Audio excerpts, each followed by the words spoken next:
नमस्कार। आज बात करेंगे द्वारका के उस खोए हुए शहर की, एक ऐसी कहानी जहां हजारों साल पुरानी कथाएं मिलती हैं आज के विज्ञान से। ये शब्द महाभारत से हैं और यही वो कहानी है, वो किंवदंती है जिसकी हम आज पड़ताल करने वाले हैं। एक ऐसा शहर जो बस डूब गया। तो सवाल यही उठता है, क्या द्वारका सिर्फ एक कहानी है, एक महाकाव्य की कल्पना, या फिर सच में लहरों के नीचे एक खोया हुआ इतिहास है जो अपने खोजे जाने का इंतजार कर रहा है? चलिए इसी सवाल का जवाब ढूंढते हैं। तो इस खोज को समझने के लिए सबसे पहले हमें उस कथा को जानना होगा जो हजारों सालों से सुनी सुनाई जा रही है। आखिर प्राचीन ग्रंथों में द्वारका कैसी थी? देखिए, पुराणों और महाभारत के हिसाब से द्वारका कोई आम शहर नहीं था। इसे भगवान कृष्ण के लिए खुद दिव्य वास्तुकार विश्वकर्मा ने बनाया था। एक सोने का शहर, सोचिए 900 भव्य महल, और ये जमीन भी समुद्रदेव ने दी थी।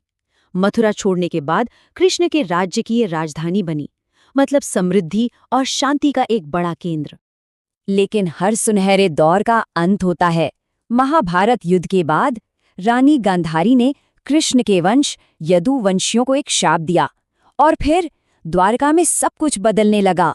शहर में नैतिक पतन शुरू हुआ और फिर वही हुआ जिसका डर था।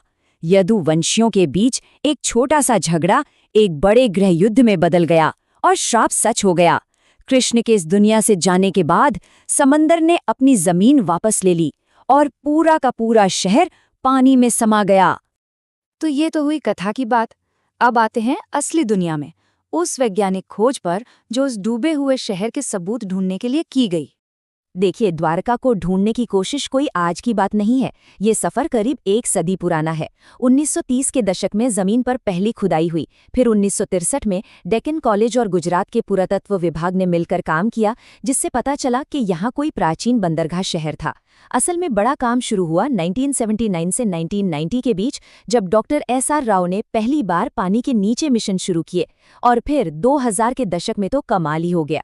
National institute of ocean technology यानी NIOT को पानी के नीचे शहर जैसे बड़े बड़े ढांचे मिले। और अब हाल ही में आर्कियोलॉजिकल सर्वे ऑफ इंडिया भी नए मिशन शुरू कर चुका है। मतलब जमीन की खुदाई से लेकर आज के हाईटेक सबमर्सिबल्स और साइट स्कैन सोनार तक ये खोज लगातार चलती रही है। तो सवाल ये है कि इन सारी कोशिशों का, दशकों की मेहनत का नतीजा क्या निकला? पानी के नीचे आखिर मिला क्या? चलिए डॉक्टर SR राव और उनकी टीम की सबसे जरूरी खोजों पर नजर डालते हैं। और ये वाकई एक बहुत बड़ी खोज थी, क्योंकि उन्हें सिर्फ टूटे फूटे पत्थर नहीं मिले, बल्कि तट से सिर्फ 500 मीटर दूर पानी के नीचे एक पूरा सुव्यवस्थित शहर मिला। एक ऐसा शहर जिसके चारों तरफ किलेबंदी थी। मतलब ये कोई प्राकृतिक चट्टानें नहीं थी, ये साफ साफ इंसानों का बनाया हुआ एक शहर था। और इस शहर का साइज वो सच में हैरान करने वाला था। सिर्फ एक दीवार का हिस्सा, सोचिए, 560 मीटर से भी ज्यादा लंबा मिला। ये किसी छोटे मोटे गांव की बात नहीं हो रही है। ये एक बड़े, मजबूत और बहुत ही महत्वपूर्ण शहर का सबूत था। अब देखिए, समुद्र के नीचे से सिर्फ दीवारें ही नहीं मिली, वहां से जो चीजें निकली वो एक पूरी कहानी बताती हैं। जैसे कि त्रिकोण के आकार के पत्थर के लंगर, जो बताते हैं कि ये एक व्यस्त बंदरगाह था जहां से समुद्री व्यापार होता था। हथियार बनाने के पत्थर के सांचे मिले, लोहा, तांबा और ढेर सारे मिट्टी के बर्तन। सबसे दिलचस्प है वो मुहरें, जिन पर बैल और बकरी जैसे जानवरों की तस्वीरें हैं। हो सकता है ये उस जमाने की पहचान पत्र हों या व्यापार की कोई निशानी। ये चीजें सिर्फ पत्थर और धातु नहीं हैं, ये उस जमाने के लोगों की जिंदगी की झलक हैं। तो एक तरफ हमारे पास हैं हजारों साल पुराने ग्रंथ और दूसरी तरफ हैं समुद्र की गहराइयों से निकले ये ठोस सबूत। अब सबसे दिलचस्प काम करते हैं, इन दोनों को आमने सामने रखकर देखते हैं। ये बहुत कमाल का है। देखिए, महाभारत में द्वारिका को वारी दुर्ग कहा गया है, मतलब पानी का किला। और पुरातत्वविदों को क्या मिला? विशाल पत्थर की किलेबंदी की दीवारें। ग्रंथों में लिखा है कि हर नागरिक के पास एक पहचान की मोहर होती थी। और समुद्र के नीचे से ठीक वैसी ही कई मोहरें मिली हैं जिन पर जानवरों के निशान हैं। ग्रंथों में शानदार खंभों वाले शहर का जिक्र है और यहाँ 30 से ज्यादा पत्थर के खंभों के अवशेष मिले हैं। एक समृद्ध बंदरगाह की बात होती है और हमें पत्थर के लंगर और घाट जैसी चीजें मिली हैं। ये जो समानताएं हैं, ये सिर्फ एक इत्तेफाक तो नहीं हो सकती है ना? लेकिन सबसे बड़ा सवाल, ये शहर आखिर कितना पुराना है? यहाँ विज्ञान हमारी मदद करता है, कार्बन 14 डेटिंग नाम की एक तकनीक से। ये किसी भी पुरानी चीज की उम्र बताने का एक वैज्ञानिक तरीका है।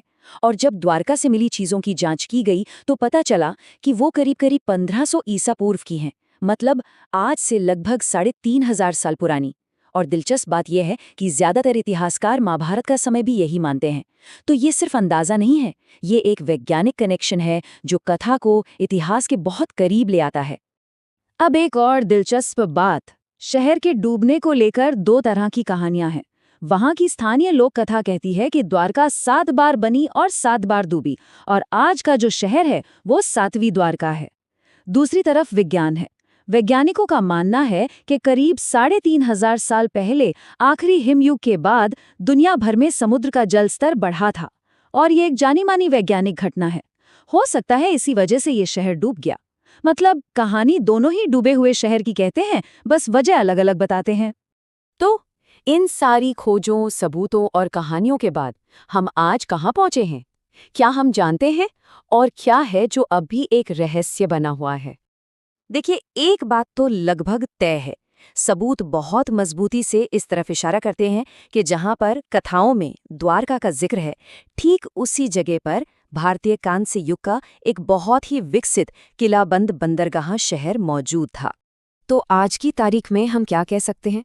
सबूत हमें ये बताते हैं कि लगभग 1500 से 1700 ईसा पूर्व के बीच एक बड़ा योजना से बसाया गया शहर था। ये एक बड़ा समुद्री केंद्र था जिसकी सुरक्षा के पुख्ता इंतजाम थे। और हाँ, ये शहर समुद्र में डूब गया था। लेकिन जो बात अभी भी साबित नहीं हुई है वो है इसका भगवान कृष्ण और महाभारत की खास घटनाओं से सीधा और निर्विवाद कनेक्शन।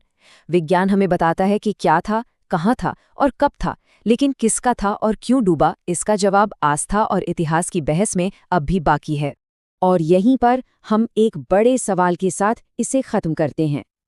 जैसे जैसे टेक्नोलॉजी हमें समुद्र की गहराइयों में और साफ साफ देखने की ताकत दे रही है, कौन जाने द्वारका जैसी और कितनी ही किंवदंतियां और कितने ही खोए हुए शहर लहरों के नीचे अपनी खोज का इंतजार कर रहे हों।